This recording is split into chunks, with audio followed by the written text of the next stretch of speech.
यह कहानी एक छोटे से गांव के लड़के मोहन की है। मोहन के पास कोई विशेष शिक्षा नहीं थी और उसका परिवार भी बहुत गरीब था। उसका सपना था कि वह एक दिन बड़ा आदमी बनेगा, लेकिन वह जानता था कि उसके पास कोई बड़े संसाधन नहीं हैं। इस वजह से वह निराश नहीं था, बल्कि उसने अपने अंदर कुछ खास ताकत महसूस करना शुरू किया।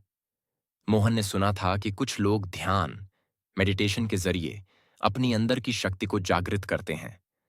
वह बहुत उत्सुक था और सोचता था कि अगर ध्यान उसे भी मदद कर सकता है, तो वह भी यह प्रयास करेगा। एक दिन उसने जंगल में एक जगह ढूंढी, जहां शांतिपूर्ण वातावरण था। वहां कोई नहीं था, सिर्फ पेड़ पौधे, पक्षी और एक शांत हवा। मोहन ने खुद से यह संकल्प लिया कि वह ध्यान करेगा और एक साल तक रोज इस जगह पर जाएगा। वह हर दिन कई घंटों तक ध्यान करता, बिना किसी अपेक्षा के। शुरुआत में उसे कोई विशेष फर्क महसूस नहीं हुआ, लेकिन धीरे धीरे उसे अपनी सोच में बदलाव दिखने लगे। वह ज्यादा शांत, केंद्रित और समझदार महसूस करने लगा। उसके मन में अब किसी भी मुश्किल या समस्या को शांतिपूर्वक हल करने की क्षमता आ गई थी।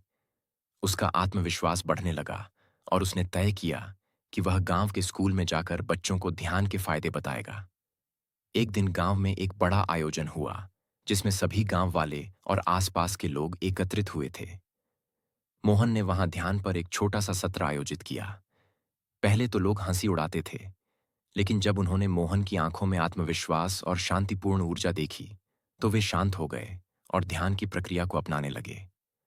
समय के साथ मोहन ने गांव में ध्यान के सत्रों को आयोजित किया और धीरे धीरे पूरा गांव इससे जुड़ गया। गांव में तनाव और समस्याएं कम हो गईं। उसकी वजह से न केवल गांव का माहौल बदला, बल्कि मोहन ने ध्यान की शक्ति से यह साबित कर दिया कि अगर मन शांत और एकाग्र हो, तो इंसान हर मुश्किल को पार कर सकता है।